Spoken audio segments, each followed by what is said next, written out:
Name one job that will be here in 10 years, and I will show you a robot that's already doing it. What about like a plastic surgeon or a dentist doing a cosmetic? Go to Boston Dynamics YouTube channel and tell me that they don't already have a robot to replace anything that you have to say. Every time somebody says, oh, well, what about a roofer? Bro, a roofing robot was invented 2 years ago. On top of the roof, it will remove the shingles and install new shingles all as it's going over top of the roof. So people are like, oh, roofers, landscapers. Okay, cool. Let's look at the transportation industry. 7 million people work in the transportation industry. Uber drivers, truck drivers, logistical people. All of those people, 7 million people, are they going to be around in 5 years? What about pilots? There's been a lot of aviation accidents recently. Everybody's already talking about how within 2-3 years, all the main commercial companies are going to no longer have 2 pilots. They're going to have a 1 pilot cockpit. The rest of it's going to be ran by AI. Now, will we ever see a 150-person Southwest jet with no pilots? 100%. You think so? Less than 10 years.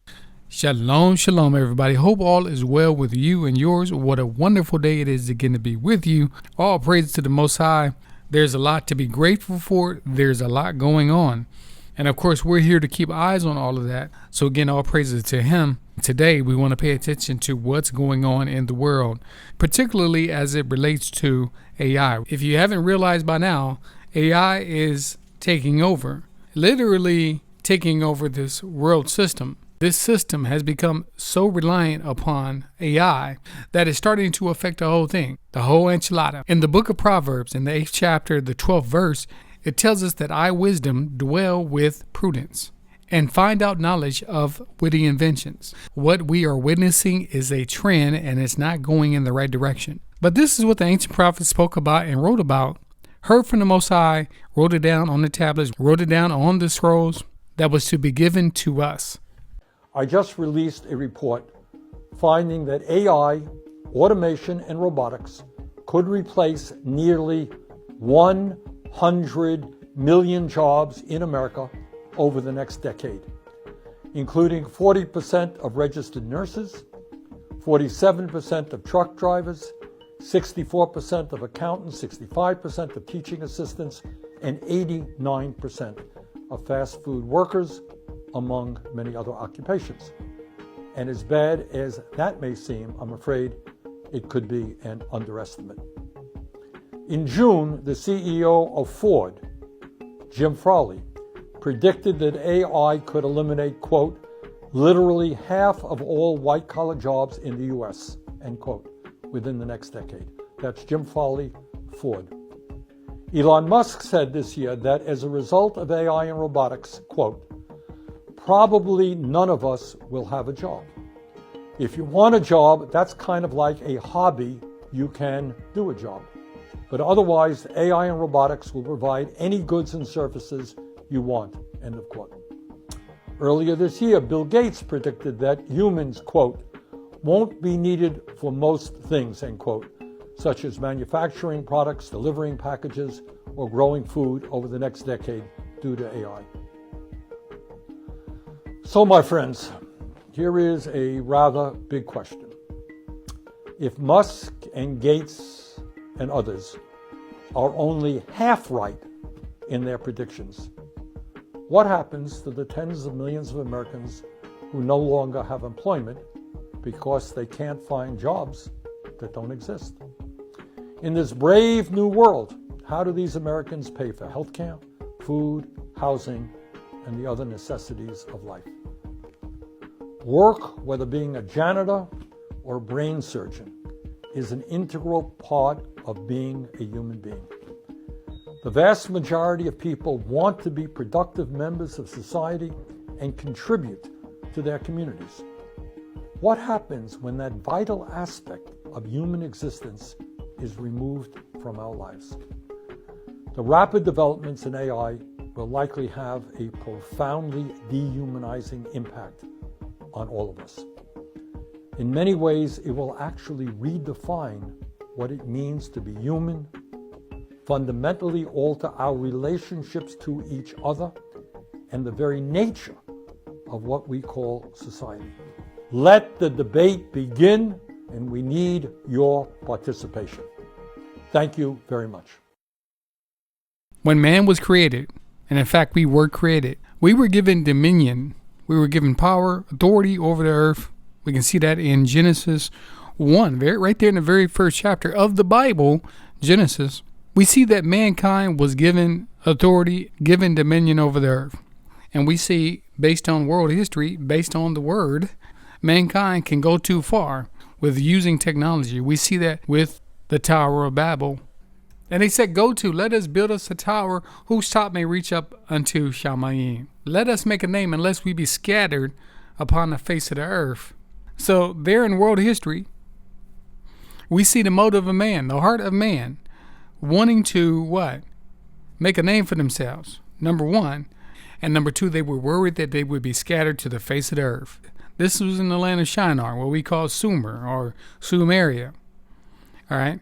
And we can see that the motivation is to replace the Most High, obviously. He's the creator, but the created wanted to take over. Pure rebellion. They wanted to build a tower all the way to Shamayim. And how in the earth did they think they were going to accomplish that? Technology. In some form of technology, they wanted to get to Shamayim, what? To overthrow the Most High so that they could have control. And for those who say, well, I don't believe that Bible stuff. I don't believe that account. I think it's all made up. It's a fairy tale. Well, maybe you'll believe the secular account of Sumeria because, of course, that's where the Tower of Babel was built, according to the Bible. Okay, well, maybe you will believe the Sumerian account, the Etemen Aki Tower. And that Sumerian name literally means the house of the foundation of heaven and earth. Okay? Same type of account, the building of a tower. And of course, we know that the biblical account is in Sumeria as well, where our progenitor Abraham comes from. So you might want to look into the Sumerian account, same time frame, and we see them building a tower. So this is world history. Of course, we know the Bible is world history. So we can look at that and we can see what's this whole thing about AI? Where does it come from? Because we can definitely see it making traction within our own lives today. On the AI issue, look, I understand why people are worried that, if you have a robot doing that job, does it take away from a blue-collar worker who could do that job? Right now, the evidence that I see is that if we really lean into robotics and technology, it's going to raise everybody's wages and make everybody better off. The example that I often give is of bank tellers. If you go back to when the automated teller machine was invented, everybody said it was going to destroy the jobs of all the bank tellers. What actually happened is that today you have more people working in bank telling than you did 50 years ago. They're doing different jobs. We about to fact check this first. If you mess with me, make sure you hit that follow button. Let's get it. What the hell is he talking about? Companies like Ford, Amazon, and Palantir reported cutting their jobs because of AI. Experts are even saying that 20% of jobs may be lost in the next 5 years. And although the Trump administration has claimed they're unable to give us the job reports for October, it's been reported that over 100,000 jobs were cut in October because of AI. That is up 175% from last year, which was 55,000 jobs. We're even seeing the youth being affected by these AIs because entry jobs are getting hard to find. But JD Vance is telling us that AI is not taking away jobs and uses bank tellers as an example. Bureau of Labor Statistics literally says there's a decline in bank tellers. In fact, bank telling fell by 30% in 2010. Job openings also fell by 2/3 that same year. Bank telling isn't even a blue-collar job, it's a white-collar job. Blue-collar jobs are also being taken by AI as well. Manufacturing jobs is down by 12% in August of 2025, which is the complete opposite of what Donald Trump and JD Vance promised us when they were running for president and vice president. So yes, robots are taking our jobs. The brother right here is absolutely speaking the truth. No doubt about it, 100%. First of all, let me just say I'm not against technology. Technology is not the problem. It is the heart of man that's the problem. Hammers, nails, screws, and screwdrivers, brick and mortar, simple basic tools, that is a form of technology. Okay, without technology, I wouldn't have this house that I'm sitting in right now. And you wouldn't be driving in vehicles and cars and, get on a train. There's nothing wrong with technology.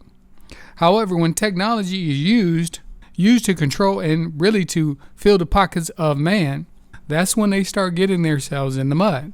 Of course, in the Bible, it says that the love of money is the root of all evil. And so, yeah, we know that the motive, again, behind what we're seeing is not pure. Okay, it's not pure. And of course, we're going to keep it scripture. The Bible says you reap what you sow. Simple, point blank truth. If this robot rolls towards you, you have no chance to escape. This tire-looking police has started patrolling the streets of China and is designed to replace the police in dangerous situations. As it's equipped with net guns and tear gas, it can withstand shocks of up to 4 tons and travel at 22 miles per hour over rough terrain, making it highly effective at stopping criminals.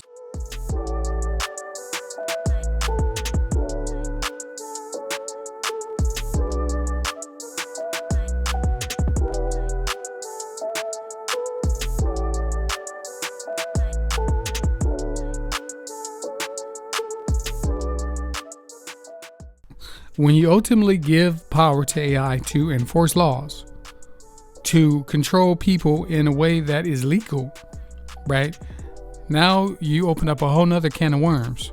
To give you a couple more scriptures, just reference points, because people want to know, what does the Bible say about AI? The doubters, the skeptics will say, the Bible doesn't say anything about AI. That's where you're wrong, okay? The Bible has a lot to say about these things because these things have been around for a long time. Artificial intelligence, that's what it is. But we see in Daniel 12:4, Daniel's speaking about the last days, and he says that many shall run to and fro, and knowledge shall increase. We know the knowledge has increased due to AI. I mean, it has exploded. I mean, AI is, again, a tool that can be very useful, but can be harmful as well. And of course, that's the case when you're not led by the Ruach HaKodesh. The prophet Isaiah wrote in its 44th chapter, he comes against those idol makers, right, who are building things that they cannot see or understand. Now, of course, the developers of this AI can definitely see the code that they're writing, but they don't understand the magnitude of what is being developed. Do the people involved in the financing and the developing, the creation of AI believe that it's a spiritual entity, that it's more than a machine? So this is Tucker, the trillion-dollar question. The idea of intelligence, to say nothing of artificial general intelligence or AGI, these are all pretty murky terms in terms of what people are actually talking about. They talk about creating artificial intelligence. The real question, and the real thing that I think they're concerned about, or we should be concerned about, the ideas that Andreessen brings up is everyone will need to have an online verification for this. So the concern in Silicon Valley is that you have companies like OpenAI where they have they're creating all this AI content, but then they have another company, a sister company called WorldCoin, I think now called just World, which is an online verification system where you need to, everyone in the, for it to work, everyone has to be a part of it. You have to have your eyeballs scanned. Everyone gets a number, which is also in the Book of Revelation. And so the concern is, and this is again from Mark Andreessen, a guy that, no Kentucky preacher. He's one of the biggest guys in Silicon Valley, is that everyone will need to be on the blockchain, or else you won't be able to conduct business, because we won't know if your relatives are contacting you, if that's really coming from them, or if this is just a video, state-of-the-art, in a few years it will be normal, state-of-the-art video of someone saying, hey dad, I lost my credit card, or I lost the keys to the house, can you pin me in? And it's actually not them, it's just a video that looks exactly like them, but it's AI. The way around that is everyone will need to essentially be Twitter verified. Everyone will need the blue tick that says, this is Tucker Carlson, this is so-and-so. Right. So in Revelation, written on the Isle of Patmos by John, on recording a vision that he had, the specific description of the mark of the beast in the book of Revelation says you won't be able to conduct commerce without that mark. 1 Corinthians tells us that knowledge puffs up, but love builds up. We know that puffed up means pride. Okay, once that pride sets in, now you have lawlessness. But with love, now that builds up. Okay, so the two are working opposite of one another. Revelation 13:15 reads, and he had power to give life unto the image of the beast, that the image of the beast should both speak and cause that as many that would not worship the image of the beast should be unalived. So one thing we remember as children of the Most High is that there's only one that can give life. Okay? So here is telling us that he had power to give life unto the image of the beast. This image, this likeness of what the beast is. Okay? So this false prophet is given the ability to do that. We know that it controls finances and the people's way of life. It enforces control. It speaks, it decides, it moves around with this intellect that we find. So I'm not saying that the false prophet is going to be some robot or some type of AI based entity. What I'm saying is that AI will be involved in some form, some fashion. So we know that this technology is not going anywhere. It's actually growing. It's starting to spread and become more and more powerful. So the Most High wants us to continue to trust in Him. He wants us to hold fast to what it is we believe in, what we have believed from the beginning, our first love. Stay on fire about that, because this is nothing new. There's nothing new under the sun. So artificial intelligence is nothing new. Technology is nothing new. Man's heart of wickedness is definitely nothing new. So we need to understand, keeping our eyes on Him, focusing on what He has told us to do, trusting in Him, but being aware and being watchers of what's going on. Family, thank you for tuning into the channel. If you got anything out of this topic, please don't forget to subscribe, like, and share as we continue to spread the truth. It definitely helps us to grow the channel. Also, don't forget to hit the notification bell so you can be notified when we upload a new video. May the Most High bless you. And as always, shalom, shalom.